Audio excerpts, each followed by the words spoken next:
mapagpakumbabang puso, maawain na pamumuhay.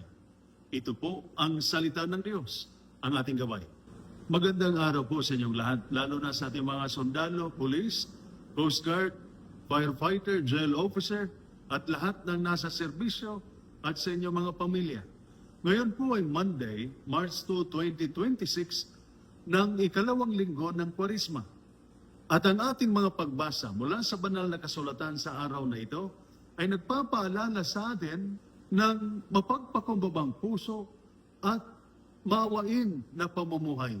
Sa unang pagbasa mula sa aklat ni Propeta Daniel, chapter 9, verses 4 to 10, taimtim na nananalangin sa Propeta Daniel. Inamin niya, nagkasala kami, nagkamali kami. Hindi siya nanisi ng iba. Hindi siya nagdahilan. Hindi niya itinuro ang kapwa. Inako niya ang pagkukulang. Yan ang tunay na pagpapakumbaba. Sa serbisyo, mahalaga ang accountability. Kapag may pagkakamali sa operasyon, may pagsusuri. Inaamin kung saan nagkulang upang maitama. Ngunit sa personal na buhay, minsan mahirap gawin iyon. Madaling sisihin ang sistema. Madaling isisi sa pagod o stress. Madaling sabihin, napikon lang ako. Ngunit, ngayong Kwaresma, tinatanong tayo ng Diyos, kumusta ang puso mo?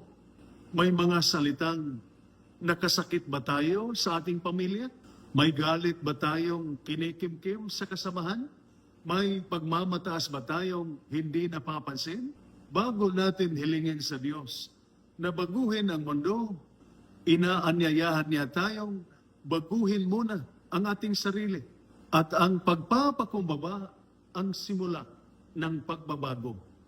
Sa ating Ebanghelyo, mula sa Ebanghelyo ni San Lucas, chapter 6, verses 36 to 38, malinaw ang sinabi ni Jesus, maging maawain kayo, tulad ng inyong amang maawain.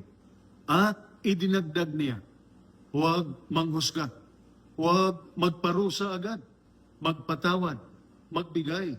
At may paalala siya, ang sukatan na ginagamit ninyo, iyon din ang gagamitin sa inyo. Bilang mga nasa serbisyo, mahalaga ang batas at disiplina.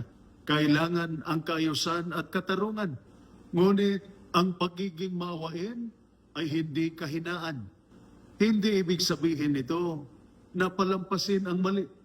Ibig sabihin nito, hindi natin hahayaang galit ang maghari sa ating puso. Kapag palagi tayong may kinikimkim na sama ng loob, akala natin napaparusahan natin ang iba. Ngunit tayo rin ang nabibigatan. Kapag tayo ay nagpapatawad, gumagaan ang ating kalooban. Sa pamilya, sa himpilan, sa komunidad, ang maawain na puso ang nagtataguyod ng tunay na lakas. Ngayong Kwaresma, malinaw ang paanyaya ng Diyos. Magpakumbaba sa Kanya, maging maawain sa kapwa. Ang pagpapakumbaba ang nagbubukas ng puso. Ang awa ang nagpapanatiling malinis at payapa ito. Ang sundalong may malinis na konsensya at maawain na puso ay mas matatag sa tungkulin at sa buhay. Ito po ang salita ng Diyos, ang ating gabay. Manalangin tayo. Panginoong Diyos, turuan mo kaming mga nasa serbisyo na umamin sa aming mga pagkukulang. Alisin mo ang aming pagmamataas at galit.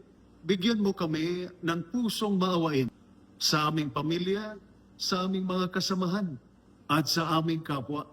Baguhin mo ang aming puso ngayong Kwaresma sa pamamagitan ni Kristo na aming Panginoon. Amen. At sumainyo at sa inyong pamilya ang pagpapala na makapangyarihang Diyos, Ama, Anak, at Espiritu Santo. Amen. Santa Maria, Ina ng Diyos, ipanalangin mo kami. San Miguel Arcangel, ingatan mo kami. Amen.